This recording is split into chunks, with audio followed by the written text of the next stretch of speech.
اس کے اوپر میں سرنڈر کر دیتا ہوں کہ یار یہ مجھ سے مس ہینڈلنگ ہو گئی, مجھے یہ بات نہیں کرنی چاہیے تھی. تو اب مجھے کچھ بھائیوں نے ویڈیوز کے نیچے آ کے کامنٹس کیے کرسچنز نے کہ آپ ہمیں عیسائی کیوں کہتے ہیں, ہم تو عیسائی نہیں ہیں. تو وہ دن ہے, آج کا دن ہے. میں نے عیسائی ورڈ یوز نہیں کیا. ایک دو دفعہ سلپ آف ٹنگ ہوا تو میں نے فوراً اسی وقت ویڈیو میں ایڈیٹنگ کروائی, یا میں نے اسے ریپیٹ کیا کہ نہیں عیسائی نہیں کرسچن. کیونکہ میں نے جب ایک لوگ اپنی کمیونٹی کے لیے برائی کا لفظ یہ سمجھتے ہیں کہ انہیں عیسائی کہا جائے, وہ کہتے ہیں آپ عیسیٰ ابن مریم سے نہ ہمیں جوڑے, آپ کرائسٹ کا لفظ استعمال کریں. اس طریقے سے ہم بھی کہتے ہیں کہ مسلمانوں کو محمدن کا ورڈ جو ہے یہ گوروں نے دیا ہے, ہم مسلم ہیں, ٹھیک ہے, ہمیں مسلم کہلوانے پہ ہی فخر ہونا چاہیے. ہم کسی ایک شخصیت کے ساتھ اس دین کو نہیں جوڑنا چاہتے, ہم تو تمام پیغمبروں کا احترام کرتے ہیں الحمدللہ.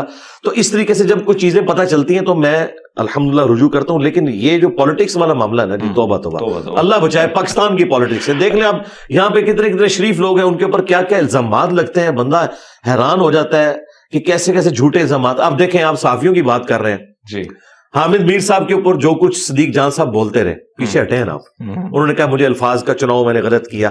منصور علی خان نے بڑی اچھی بات کی اپنے ایک ویلاگ کے اندر, انہوں نے کہا کہ آپ ہم سے اختلاف رکھیں لیکن ہمیں یہ کیوں کہتے ہیں کہ ہم نے لفافہ کسی سے لیا ہے, آپ کے پاس کیا ثبوت ہے؟ میری افیلیشن بھی تو ہو سکتی ہے. کیا میں یہ کہوں کہ صدیق جان یا عمران خان صاحب سے لفافے لیتا ہے تو ان کو برا نہیں لگے گا؟ وہ کہیں گے نہیں, ہم اپنی مرضی سے ان کی پالیٹکس کو سپورٹ کرتے ہیں. تو اس طرح کسی اور صحافی کے کیس میں بھی ہو سکتا ہے نا. بالکل. آپ یہ کیوں کہتے ہیں کوئی زر خرید ہے؟ انہوں نے کہا میں اپنی پرانی ویڈیوز بھی ڈیلیٹ کر دوں گا, مجھے وہ الفاظ نہیں استعمال کرنے چاہیے تھے, اور یہ بلوچوں والے مسئلے میں نے حامد میر صاحب کو دیکھا, حالانکہ یہ حامد میر صاحب وہ ہیں جن کی وجہ سے پی ٹی آئی کی گالیاں مجھے خان صاحب کے پرائم منسٹر ہونے کے دور میں کھانی پڑی. آپ دیکھیں, اور یہ مقبول جان صاحب سے میری ملاقات ہوئی 2018-19 میں, وہ جیل آئے تھے. اس زمانے میں یعنی اپنے عروج کے اوپر تھے خان صاحب, تو میں نے اس وقت ایک ویڈیو کو ریکارڈ کری, اس میں نے حامد میر صاحب کا بھی ذکر کیا تعریفی کلمات کے ساتھ, شاہ زیب کا اور سلیم صافی صاحب کا, وہ پی ٹی اے والے اس زمانے میں بھی. یہ جی ہاں, آج پی ٹی اے والوں کی آنکھوں کا تارا ہے حامد میر صاحب. اب دیکھیں, میں تو ادھر ہی کھڑا ہوں, میں تو آج بھی کہتا ہوں کہ حامد میر صاحب سے آپ لاکھ اختلاف رکھیں, لیکن وہ بندہ اپنی کاز کے ساتھ مخلص ہے, جو بھی اس کی کاز ہے, کہ وہ مسنگ پرسن کے لیے بندہ بولتا ہے, وہ آئین کے لیے بولتا ہے, اینٹی اسٹیبلشمنٹ بیانیہ اس کا ہے, اس میں کوئی شک نہیں ہے. باقی وہ جو غلطیاں ہیں نواز شریف صاحب کی, زرداری صاحب کی, خان صاحب کی, وہ اس زمانے میں بھی کہتا تھا, بالکل آج بھی کہہ رہا ہے. یہ نہیں ہے کہ وہ نہیں کہہ رہا. اب ہوتا یہ تھا کہ وہ چاند ایک کلپ اٹھاتے ہیں پی ٹی اے والے جس میں انہوں نے خان صاحب کے خلاف بولا تھا, اس زمانے میں وہ کہتے ہیں یہ دیکھو یہ تو نون لیگ کا بندہ ہے, حالانکہ اسی زمانے میں وہ نون لیگ کو بھی کریٹیسائز کرتے تھے, وہ پیپلز پارٹی کو بھی کریٹیسائز کرتے تھے. پک اینڈ چوز نہیں ہونا چاہیے. صاحب اگر ہم دیکھیں, کہا جاتا ہے, ایک تاثر یہ بات پایا جاتا ہے کہ آپ کا ایک الگ مسلک ہے, بہت سارے مسلکوں کے لوگ آپ سے اختلاف بھی کرتے ہیں, آپ پر اٹیکس بھی ہوئے ہیں, آپ پر گستاخ کے جو ہیں وہ الزامات بھی لگے ہیں, اور کہیں نہ کہیں وہ کہتے ہیں لوگوں کو آپ گمراہ کر رہے ہیں. دیکھیں, تمام مکاتب فکر کے لوگ ایک دوسروں کے جو بڑے فرقوں کے علماء ہیں ان کے بارے میں بھی یہی اسٹیٹمنٹ دیتے ہیں. صرف مجھے سنگل آؤٹ نہ کریں, وہ ایک دوسرے کے بارے میں بھی یہی اسٹیٹمنٹ دیتے ہیں. طارق جمیل صاحب جس فرقے سے تعلق رکھتے ہیں نا, دیوبند کا فرقہ, بریلوی انہیں گمراہی سمجھتے ہیں. اسی طریقے سے الیاس قادری صاحب بریلوی فرقے سے تعلق رکھتے ہیں نا, دیوبند انہیں گمراہی سمجھتے ہیں. ہاں, میرے خلاف ذرا زیادہ محاذ اس لیے کھڑا ہو گیا کہ یہ سوشل میڈیا کا دور ہے. اب مجھے بتائیں, خان صاحب پاکستان کی ہسٹری کے سب سے پاپولر لیڈر کس وجہ سے بنے ہیں؟ سوشل میڈیا کی وجہ سے. ورنہ میں آپ کو وثوق سے کہتا ہوں کہ اس وقت اگر بھٹو صاحب ہوتے ہیں نا, تو وہ خان صاحب سے بھی زیادہ مقبول ہوتے ہیں. ان کی سپیکنگ پاور, ان کے بولنے کا انداز کمال کا انداز تھا, لیکن اس زمانے میں اتنا میڈیا نہیں تھا. خان صاحب تو بھٹو صاحب کو پیچھے چھوڑ گئے ہیں میڈیا کی برکت سے. اسی طریقے سے اس زمانے میں اگر مولانا مودودی ہوتے تو جو عروج ان کو اس زمانے میں ملتا اپنے علم کی وجہ سے, شاید جو اس وقت ملا ہے وہ اس سے زیادہ کے حقدار تھے, لیکن انہیں وہ ریسورسز نہیں ملے. مجھے ریسورسز ملے, سوشل میڈیا ملا, ہر بندے تک میری آواز پہنچی. اس وجہ سے میرے مخالفین کی چیخیں پھر اسی لیول کی ہوں گی, کیونکہ جب کوئی بندہ وائرل ہوتا ہے نا تو مخالفین اس طرح کا پروپیگنڈا کرتے ہیں. لیکن اللہ کا شکر ہے, میں اتنا حوصلہ رکھتا ہوں کہ میں تمام مکاتب فکر کو مسلمان سمجھتا ہوں, ان کے پیچھے نمازیں پڑھتا ہوں, چندے ان کو دیتا ہوں. میں نے کوئی اپنی چندہ بک نہیں بنائی, مسجد نہیں بنائی, مدرسہ نہیں بنایا, انہی کے پیچھے نمازیں پڑھتا ہوں. میں نے اس کو کلٹ بھی نہیں بننے دیا, کوئی جماعت تک نہیں بنائی, کوئی پیری مریدی کا نظام نہیں بنایا. ایون نان مسلمس کی آپ نے بات کی کہ وہ سنتے ہیں, وہ کیوں سنتے ہیں؟ اس وجہ سے نہیں کہ میں ان کی کوئی جھوٹی تعریف کرتا ہوں, وہ باتیں وہی سنتے ہیں جو میں نیچرل کر رہا ہوں اپنے سٹائل کے اندر. بالکل. اب تو میں نے سکھ کمیونٹی کو یعنی ایک سامنے رکھتے ہوئے 4 گھنٹے کی پنجابی زبان میں بھی پوڈ کاسٹ ریکارڈ کروائی ہے, کیونکہ اس وقت بھی پنجابی مسلمان بھی کروڑوں کی تعداد میں ہیں, 12 کروڑ تو پاکستان میں بیٹھے ہوئے, ٹھیک ہے, تو 7-8 کروڑ انڈیا کے اندر بھی ہوں گے, اور اس کے علاوہ بھی دوسرے. تو تمام لوگ کیوں سنتے ہیں کہ میں سچائی کے لیے اپنی آواز کو بلند کرتا ہوں, باقی مخالفین تو کرتے ہیں. آپ مسلمانوں کو تو چھوڑیں, ایک کرسچن بھائی بتانے لگے کہ ہمارے پادری صاحب نے کہا انجینئر صاحب کو نہیں سننا, آپ گمراہ ہو جائیں گے. اچھا, اور وہ کون سی چیز نہیں سننی جس میں نے قرآن کی آیت کوٹ کی تھی کہ جیسس کرائسٹ انسان تھے, اور اللہ نے کہا کہ وہ روٹی کھاتے تھے, وہ خدا نہیں ہو سکتے, وہ خدا کے بندے تھے. اب چونکہ انہوں نے اس کو خدا کا بندہ ڈکلیئر کیا ہوا ہے, یہ خدا ڈکلیئر کیا, تو وہ اس کو گمراہی سمجھتے ہیں. حالانکہ میرا کلپ وہ کرسچنز کے خلاف نہیں تھا, وہ میں مسلمانوں کو سمجھا رہا تھا کہ جیسس کرائسٹ جو وجیہن فی الدنیا والآخرہ ومن المقربین ہے, اللہ تعالیٰ کے سب سے پسندیدہ 5 پیغمبروں میں سے ہیں, ان کا سٹیٹس یہ ہے کہ اللہ تعالیٰ کہہ رہا ہے کہ وہ روٹی کھانے کے محتاج تھے, ان کو بھی موت آنی ہے, انسان ہے. تو تم نے جو اپنے بزرگ بابے کھڑے کر دیے ہیں جن کی قبروں سے جا کے تم مانگتے ہو, یہ تو شاہی کوئی نہیں عیسیٰ ابن مریم کے مقابلے پہ. وہ حضرت عیسیٰ کی تعریف میں تھے, لیکن وہ کلپ کسی نے شیئر کرایا, اس کے نیچے انہوں نے کامنٹس کیے اور پھر انہوں نے روکنے کی کوشش کی. اور ایکسٹرا جوڈیشل جو واقعات ہوتے ہیں پاکستان میں جو نان مسلم کے ساتھ, جی رہا ہوں, لیکن ایک چیز میں اسی کے ساتھ ساتھ اس کو بھی جوڑوں گا. لیکن سر یہ بتائیے گا کہ مناظرہ ہوتا ہے, ہم نے ماضی میں بہت سارے دیکھے ہیں, کہا جاتا ہے کہ یہاں میں نے بہت سارے ایسے لوگ کو دیکھا, وہ آئے, انہوں نے ویڈیو بنائی اور پھر کہا گیا دیکھیے جی جناب غائب ہو گئے ہیں, ہم نے ان کو چیلنج کیا تھا.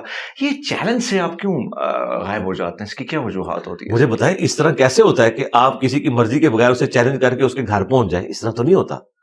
میرا جو چیلنج ہوتا ہے نا وہ ویڈیو میں ہوتا ہے کہ جس طرح کوئی ایک صحافی کہتا ہے کہ میرے فیکٹس اور فگرز کو کوئی چیلنج کرے, یہ میرے فیکٹس اور فگرز ہیں, میں یہ بات رکھ رہا ہوں, تو اس کو ریبٹل کرتے ہیں دوسرا صحافی اس کے اوپر وی لاگ بناتا ہے. یہ تو نہیں ہوتا کہ وہ 5-6 دوست لے کے تو اس کے گھر پہنچ جاتا ہے کہ جی میں تیرا چیلنج قبول کرتا ہوں, ایسے تو نہیں ہوتا.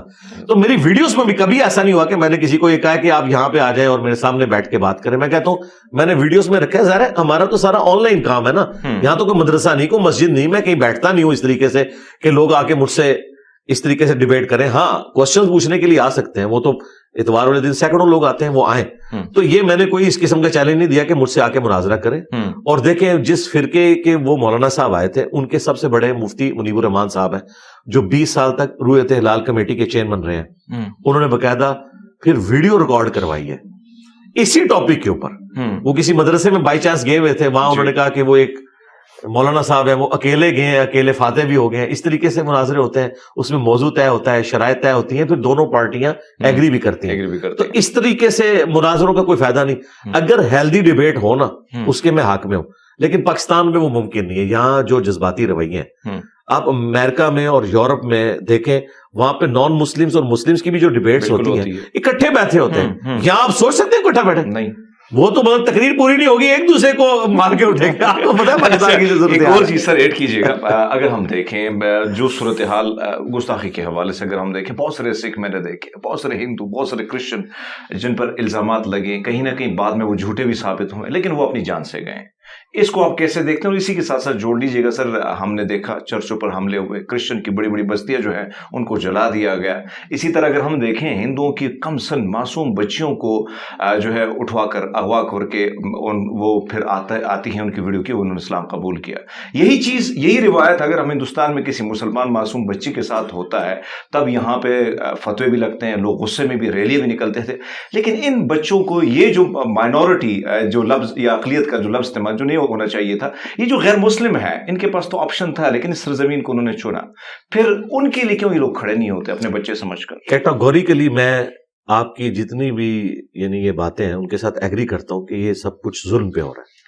اور اس صورتحال کے اندر میں ان تمام معاملات میں سیکولرز کے ساتھ کھڑا ہوں. میں اسلامک سیکولرزم میں بلیو کرتا ہوں, جس میں تمام باقی مذہب کے لوگوں کو بھی گیون سرکمسٹانسز کے اندر آزادی ہے. آپ دیکھیں اللہ تعالیٰ نے قرآن حکیم میں فرمایا سورۃ المائدہ کی آیت نمبر 32 میں کہ جس نے ایک جان کو ناحق قتل کیا سوائے 2 ایکسیپشنز کے, یا قتل کے بدلے قتل ہو رہا ہوگا وہ بھی جوڈیشری کے تھرو, یا فساد فی الارض کرنے والے لوگ وہ بھی جوڈیشری کے تھرو. یہ 2 استثناء ہیں. ان کے سوا اگر کسی نے ایک جان کو بھی ناحق قتل کیا، مسلمان یا نان مسلم کی بات نہیں ہو رہی، ایک جان کو بھی، گویا اس نے پوری انسانیت کا قتل کیا. اور جس نے ایک جان کو بچایا گویا اس نے پوری انسانیت کو بچا لیا.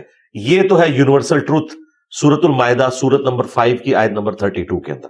پھر صحیح بخاری میں حدیث ہے کہ جو کوئی نان مسلم کسی مسلم کنٹری میں ٹیکس پے کر کے رہ رہا تھا اور اسے کسی مسلمان نے ناحق قتل کر دیا تو وہ جنت کی خوشبو بھی نہیں پائے گا، حالانکہ جنت کی خوشبو 40 سال کی مسافت سے آ رہی ہوگی.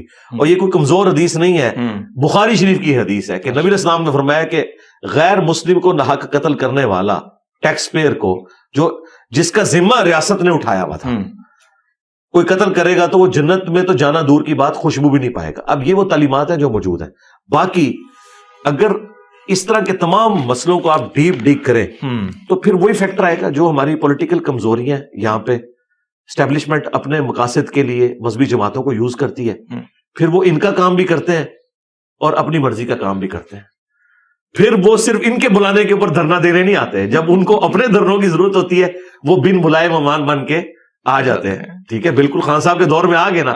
یہ لوگ سمجھے تھے کہ 2017 میں ہم نے بلایا تو اب اگلی دفعہ بھی ہماری مرضی سے آئے گے، نہیں، وہ تو اپنی مرضی سے آ جاتے ہیں، وہ آگے. تو یہ والے سارے معاملات ہوتے ہیں جس کو ہم کنڈیم کرتے ہیں. علماء بھی کبھی اس طرح کی جبری شادیوں کو انڈورس نہیں کرتے. اس طرح کا تو دین ہے ہی نہیں ہے. قرآن میں واضح ہے لا اکراہ فی الدین قد تبین الرشد من الغی. دین گن پوائنٹ پہ آپ کسی کو قبول نہیں کروا سکتے. دین میں کوئی جبر نہیں ہے. اللہ تعالیٰ نے ہدایت کو گمراہی سے الگ کر دیا ہے. جس کی مرضی ہے وہ راستہ اختیار کرے. دعوت دے سکتے ہیں. دعوت میں تو میں اتنی فریڈم رکھتا ہوں کہ میں مسلمانوں میں بھی تمام مکاتب فکر کے لوگ، ایون نان مسلمز کو بھی میں سمجھتا ہوں کہ اگر وہ اپنی بات رکھنا چاہتے ہیں تو رکھے. آزادی ہونی چاہیے، ہر کوئی اپنی بات سامنے رکھے. کیا مسلمان یورپ اور امریکہ میں دعوت نہیں دے رہے ان کو؟ ان کے چرچز کے باہر سٹالز مسلمانوں نے لگائے ہوتے ہیں. یورپ اور امریکہ میں کبھی نہیں انہوں نے روکا. میں سمجھتا ہوں کہ اگر ہم سمجھتے ہیں کہ یہ ایکسیپٹنس جو وہ ان میں ہے غیر مسلموں میں، آپ نہیں سمجھتے کہ مسلمانوں میں بالکل ہونی چاہیے؟ میں تو اس کے اوپر عامل ہوں. میرے خلاف جن لوگوں نے کفر کے فتوے نکالے نا، انہوں نے آگے نیچے بروشرز تقسیم کیے. میں نے خود دعوت دی کہ آپ تقسیم کریں. میں کانفیڈنٹ ہوں کہ آپ کے اس پروپیگنڈے سے مجھے تو فرق نہیں پڑے گا. اگر میں سچائی کے لیے کھڑا ہوں تو میں علمی طور پہ آپ کا مقابلہ کروں گا. ہاں، ولگر لینگویج نہیں ہونی چاہیے. جہاں یہ توہین مذہب والا مسئلہ لگتا ہے نا، وہاں پہ بعض اوقات ولگر لینگویج کوئی ایسی یوز ہوتی ہے، گالی گلوچ والا معاملہ، وہ ایکسٹراپولیٹ ہو کے اتنا بڑا بن جاتا ہے. اور بعض اوقات لوگ ذاتی مقاصد کی خاطر، جس طرح اسلام آباد میں کئی سال پہلے کی بات ہے کہ ایک چھوٹی بچی جو کوڑا کرکٹ کے ڈھیر سے وہ اٹھا رہی تھی اور وہ جان بوجھ کے، وہ سپارا بھی نہیں تھا، وہ ایک قاعدے کے کچھ صفحے وہاں گرا دیے تھے. وہ بعد میں مؤذن نے بتایا کہ یہ تو ہم نے ان کو یہاں سے جان چھڑانے کے لیے کیا. پاکستان میں اس وقت جو توہین مذہب والا ایشو ہے یہ اتنا خطرناک ہے. میں تو بھگت رہا ہوں نا خود. میں تو ہمیشہ سے اس حوالے سے کہتا ہوں کہ یہ توہین مذہب والا جو معاملہ ہے، اس کی ڈیفینیشن پہلے آپ واضح کریں کہ کیا ہے توہین مذہب. آپ کس کو سمجھتے ہیں؟ ہر بندے کی ڈیفینیشن ہی ڈفرینٹ ہے. ایک کا وہ عقیدہ ہے، مسلمانوں میں بھی، یعنی مسلمانوں میں جو اہل تشیع ہے کچھ چیزیں ان کے عقیدے کا حصہ ہیں، دوسروں کے نزدیک وہ توہین مذہب ہے. تو یہ توہین مذہب آپ اس کو کیسے ڈکلیئر کر سکتے ہیں؟ توہین مذہب تو وہ ہوگی کہ جو مسلمانوں کی ایگریڈ اپان جو عقائد ہے ان میں وہ توہین مذہب مانی جاتی ہو. مقدسات کا احترام کرنا وہ اپنی جگہ ہے، لیکن جس عقیدے کو ایک فرقہ مانے ہوئے ہے دوسرا اسے توہین مذہب ہی سمجھتا ہے، یہ والے معاملات تو نہیں. پھر نان مسلمز کے کیس میں بھی آپ دیکھنے کی ضرورت ہے. ہمارے نزدیک تو جو جیزس کرائسٹ کو خدا کا بیٹا کہتا ہے یعنی کہ کیتھولک، اور جو اس کو خدا سمجھتے ہیں یعنی کہ پروٹیسٹنٹ، ہمارے نزدیک تو وہ بھی توہین مذہب کے مرتکب ہو رہے ہیں. وہ جیزس کرائسٹ کی بھی توہین کر رہے ہیں، اللہ کی بھی. تو کیا آپ ان کو کاٹ دیں گے؟ نہیں، ہم علمی طریقے سے اپنا موقف ان کے سامنے رکھیں گے، کیونکہ اس میں وہ گالی گلوچ تو نہیں کر رہے نا، شان میں غلوف کر رہے ہیں نا. ہاں، کوئی جیزس کرائسٹ کو گالی دیتا ہے، اب یہ سینسٹیو ایشو ہے. اس کے معاملے میں پھر دیکھنا چاہیے کہ وہ اس کا ذہنی توازن ٹھیک ہے یا نہیں ہے. جذبات میں آ کے دی تو ٹھیک ہے، معافی مانگ لے. لیکن آپ کی بات درست ہے کہ اگر عدالتیں چھوڑ بھی دیں، لوگ نہیں چھوڑتے. سر ایک اور چیز اگر ہم دیکھیں، میں جو میں نے پڑھا ہے, جو میں نے حضرت محمد صلی اللہ علیہ وسلم جی کی لائف جو پڑھی ہے, اس میں نے دیکھا کہ انہوں نے پریکٹیکلی سب کچھ دکھایا آپ لوگوں کو. اور کبھی دکھ کو ہم دیکھتے ہیں کسی, یعنی جس کو آپ کافر کہتے ہیں, کسی غیر مسلم کے گھر وہ جاتے ہیں تو کھانا بھی کھاتے ہیں, بیٹھتے ہیں, دکھ سکھ شیئر کرتے ہیں, یہ ساری چیزیں. میں ٹرکی مسلمانوں کے ساتھ رہا ہوں, دیگر مسلمانوں کے ساتھ رہا ہوں. خوشیاں آتی ہیں, ویساکھی آتی تھی, ہماری جلیبی بھی بانٹ کے کھائی جاتی, دیے بھی جلائے جاتے تھے ساتھ میں, کہیں نہ کہیں کرسمس کا کیک بھی عید کی آتی ہیں تو ہم بھی اسی طرح سیلیبریٹ کرتے ہیں. کیوں ایک خوف ہوتا ہے کہ جب میری عید آتی ہے مجھے ایون, یعنی آپ میرا سوشل میڈیا پہ دیکھیں, دیوالی ہوتی کوئی مبارکباد بھی بہت کم ہی لوگ آپ کو دیں گے, خوف میں مبتلا ہوتے ہیں کہ کہیں فتویٰ نہ آ جائے, کہیں نہ کہیں وہ سمجھتے ہیں کہ شاید ہم اپنے مذہب سے دور ہو جائیں گے. اس خوف کو کیسے آپ لوگ نہیں سمجھتے, آپ لوگوں کا فرض ہونا چاہیے اس چیز کو دور کریں؟ کیا ایسا ہے کہ مذہب سے دور ہو جائیں گے اگر ہمیں مبارکباد؟ دیکھیں, ہمیں جو ایک ریزرویشن ہے نا کسی بھی نان مسلم کی مذہبی ایکٹیویٹی کے ساتھ, کہ وہ کوئی شرکی ایکٹیویٹی نہ ہو, اس میں تو ہمارا دین ایک سینسٹیو ہے کہ ہم شرکی ایکٹیویٹی کو سپورٹ نہیں کریں گے جس میں خدا کے ساتھ کسی کو شریک ٹھہرایا جائے. بالکل. باقی جو اپنی رسومات ہیں اس میں اگر ایک دوسرے کو فیسیلیٹیٹ کیا جاتا ہے. مجھ سے لوگ پوچھتے ہیں کہ جی فلاں کرسچنز نے پروگرام کے لیے ہم سے دیگ بنوانی ہے اور ہم مسلمان ہیں. میں نے کہا بنا کے دیں, وہ تو ان کا اور ان کے رب کا معاملہ ہے. لیکن جو شرکی ایکٹیویٹیز ہیں ان میں ہم سپورٹ تو نہیں کریں گے. لیکن یہ آپ کی بات درست ہے کہ انڈیا, پاکستان, بنگلہ دیش اور افغانستان کو بھی آپ شامل کر لیں, یہ ایسے جذباتی لوگ ہیں.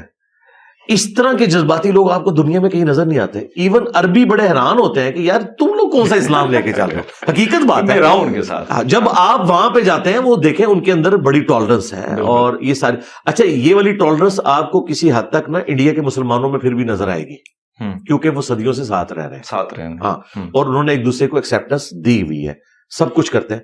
ہم نے بھی بچپن میں, میں خود یعنی بچپن میں ہم نے یہ منظر دیکھا ہے کہ 10 محرم کا شیعہ کا جلوس نکلتا تھا نا, تو سب لوگ وہ جلوس کو بھلے ایک شوق کی نظر سے دیکھ رہے ہوں لیکن روڈ کے اوپر کھڑے ہوئے ہوتے تھے. کئی اہل سنت نے سبیلیں لگائی ہوتی تھی. یہ جو آج کل آپ کو سیکیورٹی اور یہ تاریں نظر آ رہی ہیں, یہ کچھ تو نہیں ہوتا تھا. یہ تو جب بعد میں ایک پراکسی وار شروع ہوئی ایران اور سعودیہ کی ٹسل کی وجہ سے 80s میں, اور پھر کرتے کرتے معاملات اتنے بگڑ گئے. آپ پاکستان میں دیکھ لیں, آج سے 30-40 سال پہلے کیا صورتحال تھی اور آج کتنی صورتحال خراب ہو چکی ہے. یہ یعنی 80s سے لے کے بعد میں جو کچھ پاکستان کی پالیسیز تھی نا, انہوں نے یہ سارے کے سارے دن دکھائے اور ان مذہبی جماعتوں کو اتنا مضبوط کیا ہے کہ ان کے ہاتھ میں چلا گیا اسلحہ. نان اسٹیٹ ایکٹ کی جب آپ ٹریننگ کریں گے, اور آج آپ کہہ رہے ہیں FATF کی وجہ سے کہ ہم نے ضرب عزب بھی کرنا ہے, رد الفساد بھی کرنا ہے. بھائی وہ تو ادھر ہی ہے جدھر آپ نے ان کو چھوڑا تھا, ان کا تو قبلہ وہیں پہ ہے. آپ نے اپنا قبلہ بدل لیا ہے, یعنی کہ ہماری نظر میں ٹھیک کر لیا ہے, لیکن جن کا آپ نے خراب کیا ہوا تھا وہ تو اب ماننے کے لیے تیار نہیں ہے. ہاں, تو وہ دیکھ لیں, پھر وہ پھر گند بھی خود ہی صاف کرنا پڑے گا. ایک تو سر اگر ہم پاکستان کی جغرافیائی نقشہ اٹھاتے ہیں تو کہیں نہ کہیں ہمیں ایک طرف ایران, افغانستان, ہندوستان, چائنا. کہا جاتا ہے کہ پڑوسیوں کے ساتھ اچھے روابط ہونے چاہیے. آس پاس اگر ہم دیکھتے ہیں کہیں نہ کہیں ہمارے روابط اس طرح مضبوط نہیں ہیں. کیا آپ کو لگتا ہے کہ یہی وجہ کہ کہیں نہ کہیں یہ جو معاشی صورتحال ہے, جو عدم استحکام چل رہا ہے, یہی بھی وجہ ہو سکتی ہے پڑوسیوں کے ساتھ تعلقات کے حوالے سے؟ آپ کیا کہتے ہیں؟ اور اگر ہم دین اسلام کی بات کرتے ہیں تو وہاں سے کس طرح حکم جاری ہوتا ہے؟ دیکھیں, جو پاکستان کی جغرافیائی پوزیشن ہے اس میں پاکستان ایک ایسی جگہ کے اوپر ہے کہ وہ اپنے پڑوسیوں کے ساتھ اپنے معاملات کو اس طریقے سے مینٹین نہیں کر سکا, حالانکہ یہ کی پوزیشن کے اوپر تھا. یہ تو حقیقت بات ہے. اور اس میں سب سے بڑی چیز جو ہے وہ پاکستان کی جو سیاسی ایک استحکام والا معاملہ ہے نا, ڈیموکریٹک ویلیوز کے اندر کمی یہ ہے. اور اسی کی وجہ سے اکانومی بھی ہماری مضبوط نہیں ہے. جب اکانومی مضبوط نہیں ہے تو دنیا میں آپ کی بات تو نہیں سنی جائے گی. تو معاملات میں سمجھتا ہوں اسی وقت مس ہینڈل ہو گئے تھے جب ہم نے امریکہ کی طرف رخ کر لیا تھا, اپنے پڑوسی ملک رشیا کو چھوڑ کے. اور پھر وقت نے ثابت کیا, آج تو ہم کہتے ہیں کہ ہمیں انڈیا بھی تو ہے, اس نے تو سب کے ساتھ بنا کے رکھی ہے. ہم بالکل اپنا سارا وزن ایک پلڑے میں رکھ بیٹھے, اور اب دیکھیں اس وقت امریکہ کو ہماری ضرورت ہی نہیں ہے, انہوں نے انڈیا کو رکھ لیا اپنے لیے. ہم سے جو کام لینا تھا, ہماری فوج شہید کروانی تھی, وہ کروا دی. ہمیں اگر انہوں نے فائدے میں $20 ارب دیے ہیں تو $200 ارب کا ہمارا نقصان ہو گیا. اور جو سب سے بڑا نقصان ہوا کہ ہمارے نیشن کے مینٹل ماڈل ہی بدل گئے. کلاشنکوف کلچر آ گیا, ہیروین کلچر آ گیا, اور جو یہ جذباتی رویے آئے ہیں یہ کتنی خطرناک چیز ہے. تو میرا خیال ہے پاکستان نے نقصان ہی اٹھایا ہے امریکہ کی دوستی. سر آپ نے امریکہ کی بات کی, اس وقت اگر ہم دیکھیں کہیں نہ کہیں جو ہمارے پاس رپورٹس آ رہی ہیں, اور پھر آپ دیکھ رہے ہیں کہ چاہے وہ تیل کے ذخائر یا اس میں سودا کرنا ہو تو ہمیں ڈالر بنسبت اب وہ کم دکھائی دے رہا ہے. لوگ مختلف ممالک اپنی کرنسی میں آگے بڑھ رہے ہیں, اور ایسا لگ رہا ہے کہ ایشیا ہی پاور اس طرف کنورٹ ہو رہی ہے, ڈائیورٹ یہ ساری چیزیں جو ہو رہی ہیں. پھر بھی پاکستان ابھی بھی کہیں نہ کہیں جھکاؤ امریکہ کی طرف ہے. آپ کو نہیں لگتا کہ ہمیں کیوں سمجھ نہیں آ رہی کہ دنیا کہیں نہ کہیں اور طرف, ایون ایران, سعودی عرب کو آپ دیکھ لیجئے گا سر. دیکھیں ان کے پاس تو کچھ ہے نا, وہ نیشن تو ہے نا, ایران ایک نیشن تو ہے نا. سعودی عرب کے پاس ریسورسز ہیں, ان کی مینجمنٹ بڑی سٹرونگ ہے گورنمنٹ لیول کے اوپر, اگرچہ ڈکٹیٹرشپ ہے. پاکستان کے پاس کوئی ایک خیر مجھے بتائیں کہ جو ہمیں جوڑے ہوئے ہو. اگر کسی درجے میں ہے تو ہماری فوج تھی, اور اس کی حالت بھی اب آپ کے سامنے ہے. باقی تو ہمارے پاس کوئی ایک خیر بھی ایسا نہیں ہے کہ جس کی بنیاد پہ ہم ایک نیشن ہو. یہاں پہ مذہبی اختلافات بھی, لسانی بنیاد کے اوپر اختلافات بھی, اور پھر دوسرے ملکوں کی جو پراکسی جنگیں ہیں وہ بھی یہاں پہ ہوتی ہیں. تو پاکستان کے ساتھ تو کئی ایک چیزیں اٹیچ ہیں, اور یہ تو پورے کا پورا آپ سمجھ لیں اس کو توڑ کے بنانے کی ضرورت ہے لوگوں کے جو اذہان ہو چکے میں. آپ جو دوسرے ملکوں کی مثالیں دے رہے ہیں ان کے پاس ڈسین کرنا آسان ہے, ہمارے پاس بڑا مشکل ہے, کیونکہ ہم نے امریکہ سے بہت پیسہ لے کے کھایا ہوا ہے. ہمارے دو بڑے فائنینسر جو ہے نا پوری پاکستان کی ہسٹری میں, پہلے نمبر پہ سعودی عرب ہے اور دوسرے نمبر پہ امریکہ ہے. تو اس لیے ان کی مرضی بھی چلتی ہے نا. دیکھیں ان کی مرضی کتنی چلتی ہے کہ اتنا مضبوط ڈکٹیٹر مشرف ہے, اور نواز شریف صاحب کو وہ لے گئے ادھر سے آ کے, اس لیے کہ وہ ہمیں کھلاتے ہیں. تو یہاں پہ جو پاور ہے وہ ہے اسٹیبلشمنٹ کے پاس, اور ان کے پاس ڈائریکٹ بجٹ امریکہ سے اور سعودیہ سے آتا ہے. تو پھر مرضی تو ان کی چلے گی. ایک دن میں تو ہم اپنی جان نہیں چھڑا سکتے. ہم بڑی کوشش کرتے ہیں کہ چائنا اور امریکہ کے درمیان بیلنس کرنے کی کوشش کریں, اور پھر چائنا کے ساتھ جو ہماری دوستی ہے وہ اپنی جگہ ہے, اور اس میں صرف چائنا کا کمال نہیں ہمارا بھی کمال ہے, کیونکہ پاکستان نے بھی جو ان سے ٹیکنالوجی لی ہے تو بہت پیسہ کھلایا ہے چائنا کو.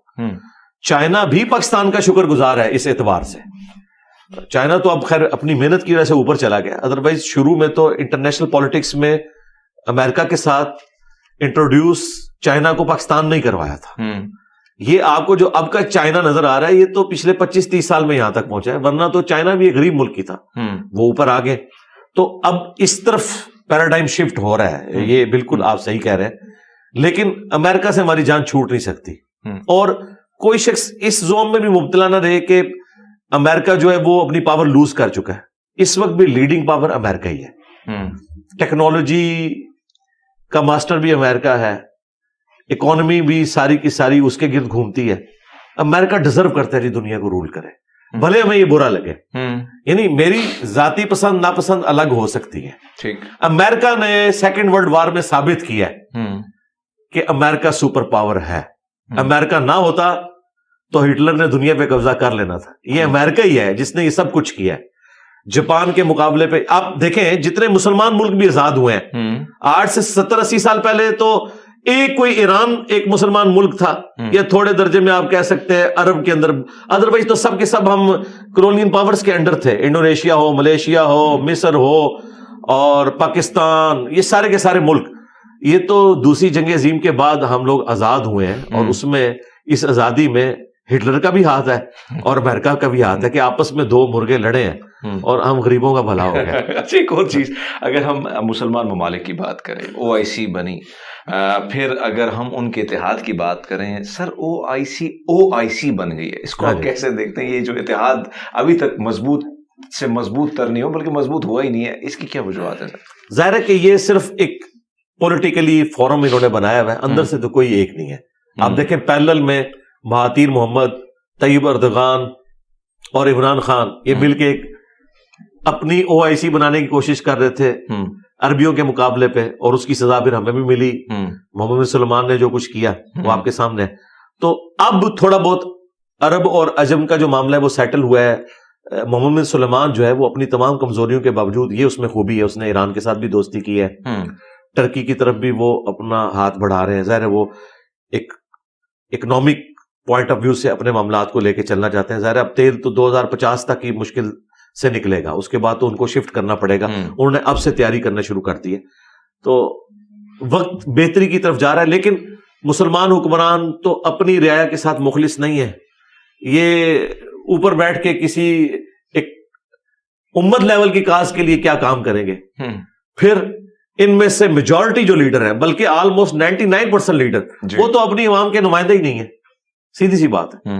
آپ اس وقت بھی دیکھیں تو طیب اردغان ہی آپ کہہ سکتے ہیں کہ کسی حد تک وہ ایک نمائندہ لیڈر ہے اپنی نیشن کی طرف سے، اس لیے دیکھیں جب وہ آواز لگاتا ہے تو لوگ اس کے لیے نکلتے ہیں، باقی سب لوگ تو جبرن مسلط ہوئے ہیں، سیدھی سی بات ہے۔ سر اگر ہم فلسطین کے حوالے سے آپ کا جو موقف ہے میں جاننا چاہتا ہوں، اگر ہم پاکستان کی جانب سے بھی کہا گیا کہ 2 ریاستی حل، جس کو نہ صرف نتن یاہو نے جو ہے اس کو ڈینائی کیا، انہوں نے کہا کہ 2 ریاستی حل نہیں ہو سکتا، فلسطین تو پہلے اس کے حق میں نہیں ہے، آپ اس 2 ریاستی حل کو کیسے دیکھتے ہیں؟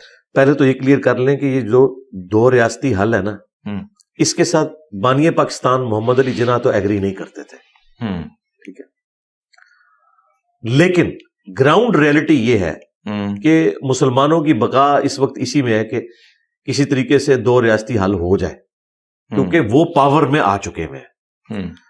پاور میں آنے والے لوگ اپنی پاور کو شیئر نہیں کرتے، یہ کہتے ہیں وہ ناانصافی پر مبنی تھا۔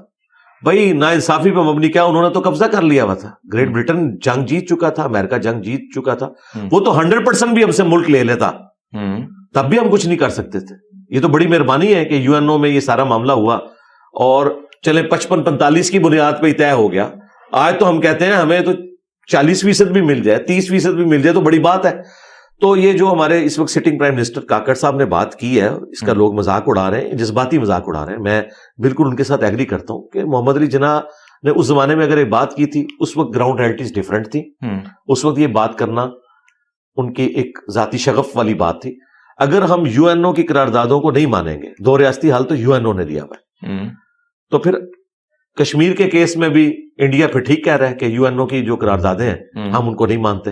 اگر ہم انڈیا کو اس ٹانس پہ لانا چاہتے ہیں، پھر ہمیں بھی یو این او کی قراردادوں کا احترام کرنا ہوگا، اور اس معاملے میں ہماری آرمی بھی اور پولیٹیکل گورنمنٹ بھی ایک پیج کے اوپر ہے کہ 2 ریاستی حل ہی بہتر حل ہے۔ باقی نیتن یاہو ظاہر ہے وہ کیسے مانیں گے، وہ تو ماننے کے لیے تیار نہیں۔ یہی تو ہم کہہ رہے ہیں کہ اگر اس کے بدلے میں ساری مسلم دنیا کو اسرائیل کو تسلیم بھی کرنا پڑتا ہے تو کوئی گھاٹے کا سودا نہیں ہے، کم از کم وہاں پہ سکون آ جائے گا، پھر پولیٹیکل سٹرگل کریں، اپنے معاملات کو آگے لے کے چلیں، ورنہ یہ حل کوئی نہیں ہونا، کیونکہ وہ فل پاور میں ہے، پیچھے امریکہ ان کے کھڑا ہوا ہے۔ آپ دیکھیں امریکہ ان کو عام حالت میں بھی $40 ارب ہر سال کا بجٹ دیتا ہے، اس ایک جنگ کے لیے $100 ارب انہوں نے دے دیا ہے، اور جدید اسلحہ ہے ان کے پاس، اور اسلحے کے بغیر تو آپ اس طریقے سے جنگ جیت نہیں سکتے ہیں کہ صرف آپ لوگوں کو ایک جذباتی طور پہ کہیں کہ جی اللہ تعالیٰ آپ کی مدد کرے گا۔ اللہ تعالیٰ نے معاملات کو اسباب کے ساتھ جوڑا ہے، قرآن میں بھی ہے کہ آپ نے اسباب کو ساتھ لے کے جانا ہے، پھر مسبب الاسباب کے اوپر نظر رکھنی ہے۔ کہیں یہ نہیں آیا کہ آپ 100 دفعہ دروشی پڑھیں گے تو آپ کا پیٹ بھر جائے گا، یا 100 دفعہ سبحان اللہ کہنے سے آپ کی پیاس ختم ہو جائے گی۔ آپ نے اپنی ایفرٹ تو پٹ کرنی ہے۔ ان کے پاس ٹیکنالوجی اس وقت لیٹسٹ ہے، ہمارے پاس F-16 وہ بھی کچھ بیچ میں ضائع ہو گئے، اور ان کے بھی ہمارے پاس پورے پرزے بھی نہیں ہیں، وہ ہم اس کی اوور ہالنگ کے لیے بھی ڈیپینڈنٹ ہے امریکہ کے اوپر، ٹھیک ہے۔ چند ایک تو بیچ میں سے تباہ بھی ہو چکے ہیں، چند ایک رہ گئے ہیں، ان کے پاس F-35 ہیں، میں اس کو کہتا ہوں 16 دونی 32 3 جمع کرو 35، اور وہ F-35 جو ہے نا اس کو رن وے کی بھی ضرورت نہیں، وہ ایسے اڑتا ہے اور ایسے لینڈ کرتا ہے۔ اب ہم ان کے دیے ہوئے پرانے اسلحے کی بنیاد پہ انہیں کیا دھونس لگا سکتے ہیں؟ لوگ کہتے ہیں جی ISPR سخت سٹیٹمنٹ دے، کیا سٹیٹمنٹ دے کہ ایٹم بم پھینک دیں گے اسرائیل کے اوپر؟ یہ ہو سکتا ہے اس ماڈرن دور کے اندر کہ ہم ایٹم بم ان کے اوپر جا کے پھینک دیں؟ تو وہاں تو سارے دنیا کی طاقتیں کٹھی ہیں، تو آپ نے باقی سارے ملک ختم کروانے ہیں، اس کے لیے پولیٹیکل سٹرگل کی ضرورت ہے، اور یو این او سے بیسٹ کوئی فورم نہیں، میں سمجھتا ہوں اسے ایکٹیو کرنے کی ضرورت ہے، اس میں بار بار اپنی آواز کو اٹھانے کی ضرورت ہے۔ دیکھیں چائنا، رشیا، ایٹ لیسٹ ان کی آوازیں تو شامل ہوئی ہیں، بالکل۔ امریکہ نے بھی کود پڑنا تھا ڈائریکٹلی جنگ میں، اگر رشیا دھمکی نہ دیتا، وہ مسلمانوں کی دھمکی تو کچھ نہیں سمجھتا، تو دیکھیں کچھ فائدہ تو ہوا ہے نا، مزید اس کو آگے لے کے چلیں۔ سر حماس کی جدوجہد کو آپ کیسے دیکھتے ہیں، اس پر آپ کی کیا رائے ہے؟ میں اس میں پہلے بھی اپنی ورڈکٹ دے چکا ہوں، اگر آپ سیاق و سباق کانٹیکسٹ سے ہٹا کے دیکھیں، یعنی ایبسولوٹلی، تو حماس کی ایکٹیویٹی درست نہیں ہے۔ ظاہر ہے کوئی بھی آزاد ملک یہ برداشت نہیں کرے گا کہ اس کے اوپر اس طریقے سے کوئی جماعت حملہ کر دے، لیکن اگر آپ حماس کی نظر سے دیکھتے ہیں تو ان کے پاس تو اس کے سوا چارہ کوئی نہیں تھا، مرتا کیا نہ کرتا۔ ریلیٹیولی دیکھیں تو حماس کی جو ایکٹیویٹی ہے وہ کہتے ہیں کہ ہم آلریڈی ان کے ہاتھوں مر رہے ہیں. 95% لوگوں کے پاس پینے کا صاف پانی نہیں ہے اور وہ دنیا کی سب سے بڑی جیل ہے, اور یہ تو نان مسلم خود مان رہے ہیں کہ سب سے بڑی دنیا کی جیل ہے. وہ کہتے ہیں ہم نے تو سسک کے مرنا ہے, تو ایک ہی دفعہ کیوں نہ مر جائیں. تو یہ ہم ایکٹیویٹی پرفارم کریں تاکہ دنیا کے سامنے ہم ہائی لائٹ کر سکیں اس مسئلے کو. اور دیکھیں وہ کامیاب ہوئے ہیں. اس سے پہلے تو کوئی ماننے کے لیے تیار ہی نہیں تھا. ہم لوگ بھی بالکل ایک سمجھ لیں سکون کی نیند سوئے ہوئے تھے کہ شاید وہ مسئلہ ایڈریس ہو گیا. وہ تو روزانہ اس عذاب سے گزر رہے تھے. تو اس کے بعد آپ دیکھیں عربیوں کے اندر بھی تھوڑی بہت غیرت جاگی ہے. مصر جیسا ایک لبرل قسم کا حکمران ان کا, وہ بھی ان کے حق میں بیان دے رہا ہے. محمد سلیمان بھی, اس نے بھی کتنی یہ سب کچھ کیا. تو اوور آل حماس کے پاس کوئی چارہ نہیں تھا. لہذا جو لوگ حماس کی ایکٹیویٹی کے اوپر اس اعتبار سے کرٹیسزم کرتے ہیں کہ انہیں یہ نہیں کرنا چاہیے تھا, وہ بات ان کی اپنی جگہ درست ہے, لیکن ان کی نظر سے بھی آپ دیکھیں ان کے پاس کوئی اور چارہ نہیں تھا, اس لیے انہیں یہ سب کچھ کرنا پڑا. لیکن میں اس کے باوجود کہوں گا کہ دونوں طرف سے اگر سیولینز مرتے ہیں عام, تو اس میں حماس بھی مجرم ہے اور اسرائیل بھی مجرم ہے. یعنی اگر آپ کی دشمنی ہے تو بہت فوجوں تک رہنی چاہیے. ایک عام اسرائیلی کا, وہ تو اسرائیلی کتنے جو فلسطینیوں کے حق میں جو اوریجنل جیوز ہیں وہ تو زائنسٹ موومنٹ کو صحیح نہیں سمجھتے, وہ تو اسرائیل کے قیام کو بھی درست نہیں سمجھتے. انہوں نے تو فلسطین کا جھنڈا لگایا ہوا ہے. امریکہ میں مسلمانوں کے ساتھ وہ شامل ہوئے ہیں اس احتجاج میں, زیادہ نکلے ہیں دیکھیں. اچھا لیکن اب یہاں پہ میں ایک بات کروں گا, وہ لوگوں کو بری لگے گی کہ یار پھر سلام ہے امریکہ کو کہ فاتح ہو کے بھی اپنے بغل بچے اسرائیل کے خلاف اپنے ملک میں پروٹیسٹ کرنے دے رہی ہے. کیا اگر اسرائیلیوں کے ساتھ ظلم ہو, چلیں چھوڑ دیں, ہالوکاسٹ میں جو ہٹلر نے کیا جیوز کے ساتھ وہ تو ظلم تھا نا. کیا یہاں ہالوکاسٹ کے اعتبار سے ہم جیوز کے حق میں ایک بینر بھی اٹھا سکتے ہیں؟ میں بات کرتا ہوں تو لوگ کہتے ہیں جی صاحب یہودیوں کے اسی کے ساتھ ایڈ کیجیے گا کہ اگر ہم دیکھیں جتنے بھی ممالک ہیں پاکستان میں, تو مجھے یاد ہے کہ میں اس وقت حماس کے حوالے سے, یعنی ایک ریلی تھی فلسطین کی, میں اس میں تقریر کر رہا تھا اور ٹکر میرے پاس ہے کہ اسلام آباد پولیس نے حلہ بول دی جمعیت اسلامی کے کیمپ پر. لیکن اگر ہم بات کریں غیر مسلم ممالک کی, حالانکہ ہم نے دیکھا کہ ان کی دوستیاں بھی ہیں, قربتیں بھی ہیں ان کے حکمرانوں کی, لیکن عوام وہاں کی نکلی ہے. جیوش نکلیں, کرسچن نکلیں, سکھ نکلیں, ہندو نکلیں. ابھی نائجیریا میں جو ہوا کرسمس ڈے پر 160 بستیاں 160 کرسچن کو زندہ جلایا گیا. آپ نہیں سمجھتے کہ مسلمانوں کو بھی تھوڑا بہت جب غیر مسلم پہ مشکل وقت آتا ہے تو تھوڑا بہت احتجاج ہونے چاہیے؟ احتجاج تھوڑا بہت نہیں, بہت زیادہ ہونے چاہیے. اور یہ جو آپ نے پاکستان میں بات کی ہے نا جماعت اسلامی کے ساتھ جو کریک ڈاؤن والا معاملہ ہوا, یہی تو چیز بتا رہی ہے کہ پاکستان میں جو ہے وہ ڈکٹیٹرشپ ہے. یہاں پہ ڈیموکریسی ہے ہی نہیں ہے. یورپ امریکہ میں ڈیموکریسی ہے, اس وجہ سے وہ سب کچھ کر لیتے ہیں.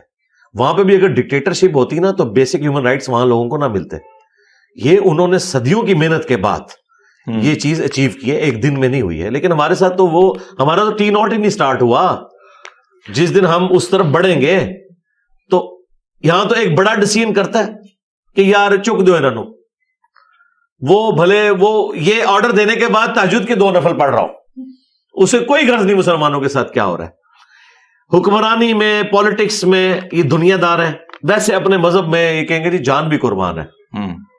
اچھا, اور منافق بھی نہیں. میں نہیں سمجھتا کہ ہمارے حکمران منافق ہیں. میں نے قریب سے بڑوں کو بھی دیکھا ہے, وہ اپنی پرسنل زندگی میں خوف خدا بھی رکھتے ہیں, لیکن پتہ نہیں پالیٹکس کا جب معاملہ آتا ہے نا, ساری کی ساری جو ہمارے پولیٹیکل لیڈرز کرتے بھی ہیں, ویسے آپ ان کے بھاشن دیکھیں, اتنی اچھی سی تقریریں ہیں. بالکل.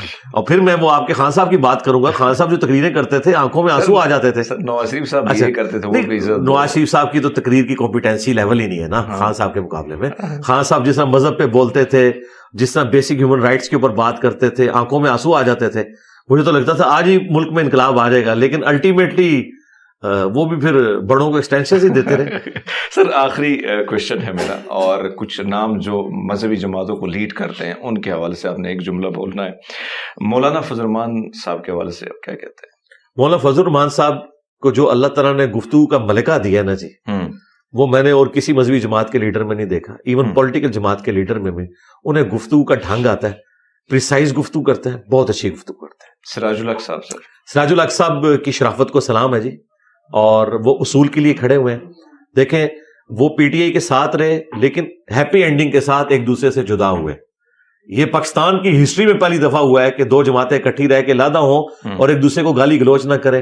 اور اس میں سب سے بڑا کردار میں سراج الحق صاحب کا سمجھتا ہوں کہ انہوں نے ایسی تربیت کی ہے اپنے جماعت کے لوگوں کی، اور وہاں پہ ڈیموکریٹک ویلیوز موجود ہیں. شریف النفس انسان ہے جی سراج اللہ. سر حافظ سعد رضوی صاحب کے حوالے سے آپ کیا کہتے ہیں؟ سعد رضوی صاحب کو دیکھ کے تو اب لگتا ہے کہ یہ نعمت ہے اس نیشن کے لیے. خادم رضوی صاحب تو کسی کے کہنے میں نہیں تھے اور وہ جذبات میں بہت آگے چلے گئے تھے. سعد رضوی صاحب کو ہمارے بڑے گھر والوں نے جو دنیا کی آسائشیں اور یہ سب کچھ دکھائی ہیں تو ان کا وہ ڈنگ نکل گیا ماشاءاللہ، میٹھے میٹھے بن گیا وہ. ڈاکٹر طاہر القادری صاحب کے حوالے سے؟ ڈاکٹر طاہر القادری صاحب نے تو سیاست چھوڑ دی ہے، اور میرا خیال ہے یہ بہت پہلے انہیں ڈسیزن کر لینا چاہیے تھا. ہم ویلکم کہتے ہیں کہ وہ ان الیکشنوں میں ٹپک نہیں آئے، کیونکہ وہ اچانک الیکشنوں کی بات ہوئی تھی شروع تو دوبارہ خبریں آ رہی ہیں کہ لو جی پھر کوئی کام ہونے لگا، لیکن الحمدللہ سکون سے وہ بیٹھے ہیں، وہ وہیں بیٹھے رہے کینیڈا میں. ہاں کینیڈا میں بیٹھے رہے، اور وہ جو دینی کام کر رہے ہیں وہی کرتے رہے. اور میں بتاؤں ڈاکٹر صاحب امت کے لیے اس حوالے سے نعمت ہے کہ نان اسٹیٹ ایکٹرز کے خلاف اور یہ جو جذباتی رویے ہیں نا مسلمانوں میں، اس کے خلاف سب سے توانا آواز اگر کسی بڑی شخصیت کی رہی ہے نا، آج کل تو سارے بول رہے ہیں، وہ ڈاکٹر طاہر القادری صاحب ہیں. سر مفتی تقی عثمانی صاحب؟ تقی عثمانی صاحب مسلمانوں کے لیے اس اعتبار سے میں سمجھتا ہوں بہت بڑی نعمت ہے کہ پوری دنیا میں اسلامک بینکنگ کے حوالے سے جو خدمات ہیں نا، وہ اگر ایک بندے کو اگر کوئی کریڈٹ جاتا ہے نا کہ پاکستان میں اسے اسٹیبلش کرنا اور اس کے سارے خد و خال واضح کرنا، پھر بکس کی فارم میں آ کے ایک ایک وصفے کو سیٹل کرنا، یہ وہ ساری چیزیں میں ان کی کتابیں پڑھنے کے بعد یہ بات کر رہا ہوں. تو میں اس اعتبار سے انہیں ایک تاریخ ساز شخصیت سمجھتا ہوں. علامہ راجہ ناصر عباس صاحب؟ سر راجہ ناصر عباس صاحب کو میں اتنا زیادہ جانتا نہیں ہوں، اس لیے ان کی سیاست سے میں کوئی ایسا واقف نہیں.